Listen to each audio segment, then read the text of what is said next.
Hello বন্ধুরা, welcome to only sports view. তো এই ভিডিওতে আবারও আইএসএল নিয়ে কথা হলো। তো আইএসএল এর 27 জানুয়ারি সন্ধ্যে 7:30 থেকে যুবভারতী ক্রীড়াঙ্গনে মোহনবাগান ভার্সেস বেঙ্গালুরু এফসির মধ্যে যে ম্যাচটা হতে চলেছে, তো সেই ম্যাচটা নিয়ে কিছুটা আলোচনা করব। তো সেই ম্যাচে দুই দলের লাইন আপস কীরকম হতে পারে, দুই দলের বর্তমান পরিস্থিতি, দুই দলের শক্তি দুর্বলতা, তো সেই সব বিষয়গুলো নিয়ে একটু আলোচনা করব। তো ভিডিওটি সবাই শেষ পর্যন্ত দেখতে থাকো। আর চ্যানেলে নতুন হয়ে থাকলে চ্যানেলটি সাবস্ক্রাইব করে পাশে থাকা বেল আইকনটিকে অন করে পাশে থেকো। তো 27 জানুয়ারি সন্ধ্যে 7:30 থেকে মোহনবাগান ভার্সেস বেঙ্গালুরু এফসি মুখোমুখি হতে চলেছে যুবভারতী ক্রীড়াঙ্গনে। তো এর আগের ম্যাচটা যেটা বেঙ্গালুরুর ঘরের মাঠে ছিল, তো সেই ম্যাচটা মোহনবাগানকে বেঙ্গালুরু এফসি 3-0 গোলে হারিয়েছিল। তো সেই ম্যাচটার পরে মোহনবাগান এতটা সুন্দরভাবে ঘুরে দাঁড়িয়েছিল। তো সেই ম্যাচটার আগে পর্যন্ত মোহনবাগানের ডিফেন্স খুবই বাজে খেলছিল। তো ওই ম্যাচটাই মোহনবাগানের 3-0 গোলে হারার পরে বেঙ্গালুরু এফসির কাছে তারপরেই মোহনবাগান ঘুরে দাঁড়ায়। তো সেই সময় বেঙ্গালুরু এফসি অনেকটাই অ্যাডভান্টেজ পজিশনে ছিল। তো সেই সময় খুবই চাপের মধ্যে লাগছিল মোহনবাগান আদৌ টপ 6-এ কোয়ালিফাই করতে পারবে কিনা, তো সেটাই মনে হচ্ছিল। তো এখন এই সময় মোহনবাগান সেম ম্যাচ খেলে বেঙ্গালুরু এফসির থেকে 9 পয়েন্টের লিডে রয়েছে। তো মোহনবাগানের ওই 3-0 গোলের হারটাই মোহনবাগানকে এই জায়গায় ফিরিয়ে এনেছে। তো এই বেঙ্গালুরু এফসি ম্যাচ পর্যন্ত মোহনবাগানের ডিফেন্স যেভাবে গোল খাচ্ছিল, তো এই বেঙ্গালুরু এফসির ম্যাচটার পর থেকে মোহনবাগানের ডিফেন্স অনবদ্য হয়ে ওঠে, ভয়ঙ্কর হয়ে ওঠে। যেখানে টম অ্যাললেট, আলবার্টো রড্রিগেস এরা দুজন ভয়ঙ্কর হয়ে ওঠে তারপর থেকে। তো তারপরে মোহনবাগানের ডিফেন্সের এই সময় পর্যন্ত 9টা ক্লিন শিট হয়ে গেছে মোহনবাগানের ডিফেন্সের। অনবদ্য খেলছে মোহনবাগানের ডিফেন্স তারপর থেকে, 17 ম্যাচে 9টা ক্লিন শিট। তো অনবদ্য পারফরমেন্স রয়েছে মোহনবাগানের। কিন্তু বর্তমান সময় বেঙ্গালুরু এফসি তারা স্ট্রাগল করছে। লাস্ট 3-4টে ম্যাচ ধরে তারা খুবই স্ট্রাগল করছে।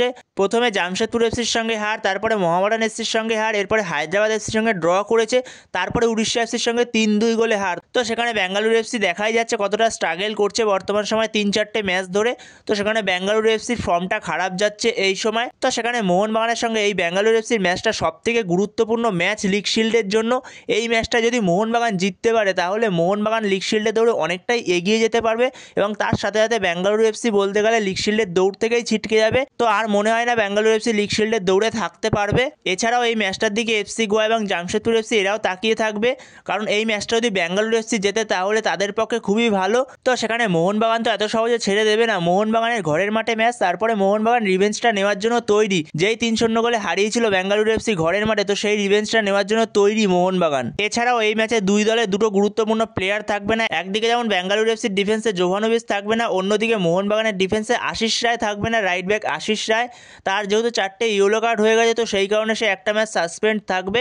আর বেঙ্গালুরু এফসির ওই জোভানোভিচ সে আগের দিন রেড কার্ড দেখেছে, তো সেই জন্য সে থাকবে না। তো এরপরে যদি দুই দলের শক্তি দুর্বলতা নিয়ে কথা বলা যায়, প্রথমে যদি বেঙ্গালুরু এফসিকে নিয়ে কথা বলা যায়, তো সেখানে বেঙ্গালুরু এফসি 17 ম্যাচ খেলে 8টা জয়, 4টে ড্র এবং 5টা হারের ফলে বেঙ্গালুরু এফসি 28 পয়েন্ট নিয়ে 3 নম্বরে রয়েছে পয়েন্টস টেবিলের। তো যেখানে বেঙ্গালুরু এফসি 17 ম্যাচে গোল করেছে 31টা এবং গোল খেয়েছে 24টা। তো সেখানে বেঙ্গালুরু এফসির অ্যাটাক তাদের দুরন্ত, কিন্তু প্রথম দিকে যখন সিজন শুরু হয়েছিল, তো সেই সময় বেঙ্গালুরু এফসির অ্যাটাকের পাশাপাশি ডিফেন্সটাকেও আনস্টপেবল লাগছিল। তো তারপর থেকে যত লিগ গড়িয়েছে তত আস্তে আস্তে বেঙ্গালুরু এফসির ডিফেন্সটা ভাঙতে শুরু করেছে। তো সেখানে বেঙ্গালুরু এফসি 17 ম্যাচে 24টা গোল হজম করেছে। তো সেখানে বেঙ্গালুরু এফসির ডিফেন্সটা একটু নড়বড়ে লাগছে বর্তমান সময়, বিশেষ করে লাস্ট 4টে ম্যাচের একটা ম্যাচও জিততে পারেনি বেঙ্গালুরু এফসি। 4টে ম্যাচে একটা ড্র, 3টে হার লাস্ট 4টে ম্যাচে বেঙ্গালুরু এফসি। তো সেখানে বেঙ্গালুরু এফসির সবথেকে শক্তিশালী দিক হলো তাদের অ্যাটাক বর্তমান সময়। তাদের অ্যাটাকে Sunil Chhetri, Ryan Williams, Edgar Mendes, Alberto Noguera, তো সেখানে কত ভালো ভালো প্লেয়ার রয়েছে। তো সেটা দেখাই যাচ্ছে কতটা মজবুত তাদের অ্যাটাক। তো সেখানে বেঙ্গালুরু এফসির ডিফেন্সও ভালো, ডিফেন্স খারাপ এমনটাও বলা চলবে না। তো সেখানে বেঙ্গালুরু এফসির ডিফেন্স প্রথম দিকে আনস্টপেবল লাগছিল। তো সেখানে যত লিগ গড়িয়েছে তত বেঙ্গালুরু এফসির ডিফেন্সটা ভেঙেছে। আর উল্টো দিকে মোহনবাগান তারা 17 ম্যাচ খেলে 11টা জয়, 4টে ড্র এবং 2টো হারের ফলে 37 পয়েন্ট নিয়ে 1 নম্বরে রয়েছে পয়েন্টস টেবিলে। তো বর্তমান সময় মোহনবাগান লাস্ট 2টো ম্যাচ ড্র করেছে। এক হলো জামশেদপুর এফসির সঙ্গে 1-1 গোলে ড্র করেছে, তারপরে চেন্নাই এফসির সঙ্গে 0-0 গোলে ড্র করেছে। তো সেখানে মোহনবাগান লাস্ট 2টো গেম ড্র করার পরে মোহনবাগান কিছুটা চিন্তিত ছিল। তো সেখানে মোহনবাগানের চিন্তার কোনো কারণ নেই। তো মোহনবাগানের পেছনেও যে টিমগুলো রয়েছে, তো সেই টিমগুলো পয়েন্ট লুজ করেছে। এছাড়া 2 নম্বরে থাকা টিমের থেকে মোহনবাগান 7 পয়েন্টে লিডে রয়েছে, কিন্তু মোহনবাগান 17 ম্যাচ খেলে 37 পয়েন্টে রয়েছে। আর 2 নম্বরে এফসি গোয়া রয়েছে 16 ম্যাচে 30 পয়েন্টে। তো সেখানে এফসি গোয়ার আজকে ম্যাচ রয়েছে চেন্নাই এফসির সঙ্গে। তো সেখানে যদি এফসি গোয়া ম্যাচটা জিতে যায় তাহলে এফসি গোয়ার পয়েন্ট হয়ে যাবে 33। তাহলে এফসি গোয়ার সঙ্গে মোহনবাগানের তখন ডিফারেন্স থাকবে মাত্র 4 পয়েন্টের। তো সেখানে তাও মোহনবাগান অনেকটাই অ্যাডভান্টেজ পজিশনে রয়েছে, কিন্তু মোহনবাগানকে মাস্ট উইন ম্যাচ মোহনবাগানের বেঙ্গালুরু এফসি। তো বেঙ্গালুরু এফসির সঙ্গে মোহনবাগানকে ম্যাচ জিততেই হবে। যদি বেঙ্গালুরু এফসির সঙ্গে ম্যাচটা জিতে যায় তাহলে মোহনবাগান আবারও অনেকটাই এগিয়ে যাবে। তো সেখানে মোহনবাগান ও বেঙ্গালুরু এফসি ম্যাচটা সবথেকে গুরুত্বপূর্ণ ম্যাচ হতে চলেছে এই মুহূর্তে। এছাড়াও বেঙ্গালুরু এফসি এবং জামশেদপুর এফসির সঙ্গে মোহনবাগানের বর্তমান সময়ে লিড রয়েছে 9 পয়েন্টের। তো সেখানে বেঙ্গালুরু এফসি এবং মোহনবাগান সমান সংখ্যক ম্যাচ খেলে ফেলেছে।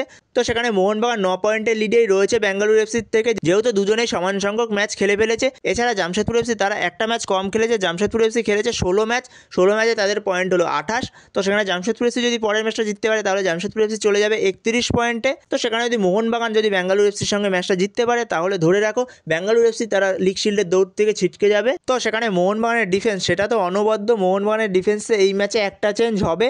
মোহনবাগানের ডিফেন্সে আশিস রায়ের জায়গায় এই ম্যাচে হয়তো দিব্যেন্দু বিশ্বাস আসবে। Like to like change Dibyendu বিশ্বাসী আশিস রায়ের পরিবর্তে, কারণ আশিস রায় যেহেতু এই ম্যাচটায় নেই, তো সেই জায়গায় আশিস রায়ের পরিবর্তে দিব্যেন্দু বিশ্বাসী এই ম্যাচটায় আসবে। তো সেখানে মোহনবাগানের ডিফেন্স তো অনবদ্য। Alberto Rodriguez, Tom Aldred, Subhasish Bose, সাথে আশিস রায় নেই, তো সেই জায়গায় দিব্যেন্দু বিশ্বাস।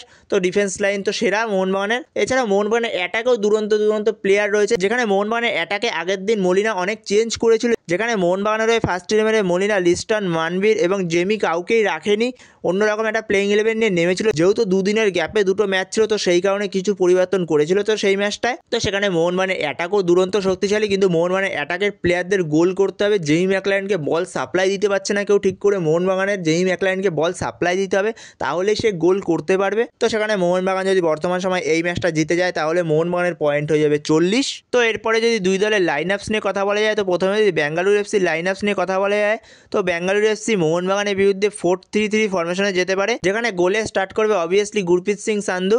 ডিফেন্সে 4 জনের মধ্যে left back Naorem Roshan Singh, right back Nikhil Poojary, আর 2 জন সেন্টার ব্যাক, একজন চিংলেং সানা সিং আর একজন রাহুল বেকে। তো সেখানে বেঙ্গালুরুর ডিফেন্স এই ম্যাচে পুরো ইন্ডিয়ান ডিফেন্স নিয়ে যাবে, যেহেতু জোহানোভিচ নেই এই ম্যাচে। এরপরে মাঝমাঠে 2 জন পেদ্রো ক্যাপোর সঙ্গে সুরেশ ওয়াংঝাম, আর মাঝখানে একজন আলবার্তো নোগুয়েরা।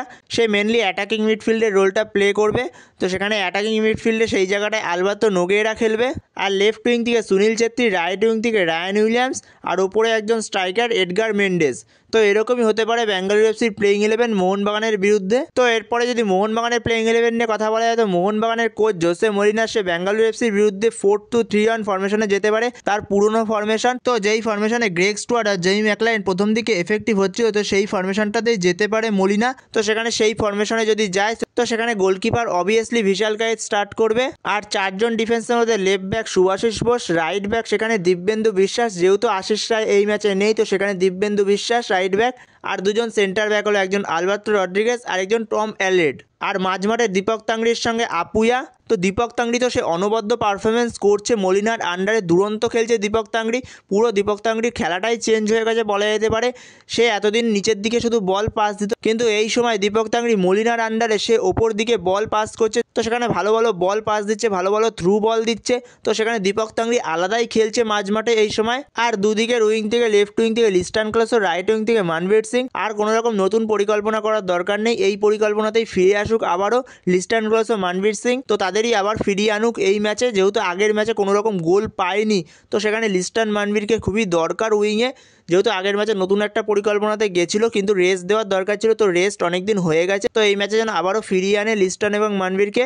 এরপরে অ্যাটাকিং মিডফিল্ডে নম্বর 10 রোলে সেখানে গ্রেগ স্টুয়ার্ট, কিন্তু গ্রেগ স্টুয়ার্টের জায়গায় সেখানে জেসন কামিন্সও স্টার্ট করতে পারে। তো গ্রেগ স্টুয়ার্ট যখন ইনজুরিতে ছিল, তো সেই সময় যখন জেসন কামিন্স খেলছিল জেমি ম্যাকলারেনের পেছন থেকে, তো সেই সময় সে খুব এফেক্টিভ খেলছিল। তো সেখানে আই থিঙ্ক গ্রেগ স্টুয়ার্টই ফার্স্ট চয়েস হবে মলিনার, কারণ এত গুরুত্বপূর্ণ একটা ম্যাচে গ্রেগ স্টুয়ার্টকে দিয়েই হয়তো স্টার্ট করাবে, যেহেতু ক্রিয়েটিভিটিটা দরকার মাঝমাঠে খুবই। তো সেই জায়গায় গ্রেগ স্টুয়ার্ট স্টার্ট করতে পারে এই ম্যাচটায়। আর ওপরে একজন স্ট্রাইকার জেমি ম্যাকলারেন, না হলে জেসন কামিন্স। তো সেখানে জেমি ম্যাকলারেনই স্টার্ট করার চান্স বেশি, জেমি ম্যাকলারেনকে দিয়েই হয়তো স্টার্ট করাবে মলিনা, যেহেতু জেমি ম্যাকলারেন আর গ্রেগ স্টুয়ার্টের জুড়িটা খুব ভালো চলছিল। তো সেখানে যদি সেই কথাটা মাথায় রেখে যদি স্টার্ট করায় জেমি ম্যাকলারেনকে দিয়ে, তো সেখানে খুবই হয়তো এফেক্টিভ হতে পারে এই জুটিটা। তো সেখানে মোহনবাগানেরও এরকমই প্লেইং ইলেভেন হতে পারে বেঙ্গালুরু এফসির বিরুদ্ধে। তো বন্ধুরা, তোমাদের কি মনে হয় মোহনবাগানের কি কোনো পরিবর্তন হতে পারে বেঙ্গালুরু এফসির বিরুদ্ধে প্লেইং ইলেভেনে? তো তোমাদের যদি কোনো মতামত থাকে এই বিষয়ে অবশ্যই কমেন্টে জানিও। তো তোমাদের কোনো প্লেইং ইলেভেন থাকলে সেটাও কমেন্টে জানিও।